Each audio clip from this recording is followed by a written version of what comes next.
Because when you're employed, you're fully involved. Correct. So what factors do you put into consideration? There's something that I've learned through my career as an employed person and now as a business owner. Number one is integrity, very critical. If you're employed, then you must ensure that you give your employer what is due to your employer. If it is 8 to 5, you must deliver.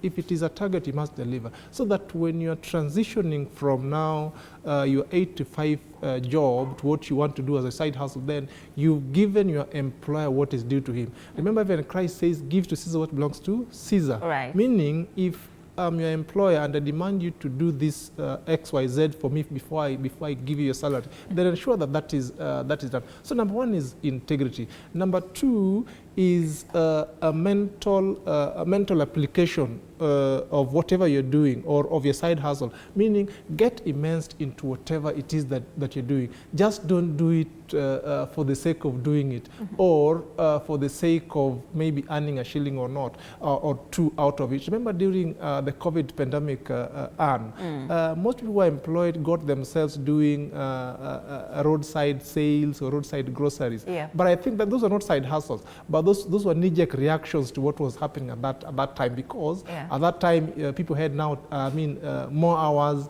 that was in their hand that previously they didn't have, or some of them maybe were placed on suspensions that maybe they're not anticipated. So that was knee-jerk. A side hustle that you want to succeed must not be a knee-jerk reaction to a particular situation. It must be something that you're intentional about, that this is what I want, this is something I want to do. Look at it as something you'd want to retire to if you are to retire. I know most people who are employed or who are in university would one day want to establish their businesses or establish their enterprises that they can also employ other people. So you must be intentional. This is something you want to do. This is something you want to do for posterity, so that even as you wake up or as you transition to it after you have done your 8 to 5, then you know this, you must apply yourself and give the maximum effort that you want to give to it, and you must be diligent about it.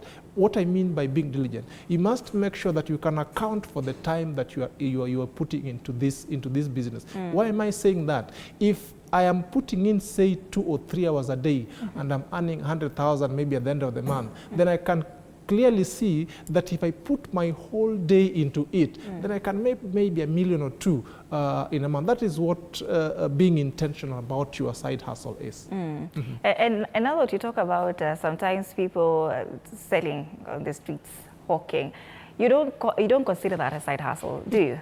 It is a side hustle. I want to give you an example. I read a lot of business documentaries. I want to give the example of the individual who was doing Nice and Lovely, or the L'Oreal business before it was taken over by the French. He was doing hawking of shampoos in town, just at the CBD, and then he went into now manufacturing, the very conventional manufacturing of those shampoos, and then he grew that business now to be more formal, and eventually he sold it out to the French at I think 2 or 3 billion shillings. I think that is the early 2000s. That is what being intentional is about. Even as you hawk, don't look at it as just what you get on a daily basis, maybe 100, 200, or even 500 shillings per day. How can you scale that business to the next level? I normally hear most people talking about lack of capital. I think when you were in business school, that was the number one factor when you ask what are the factors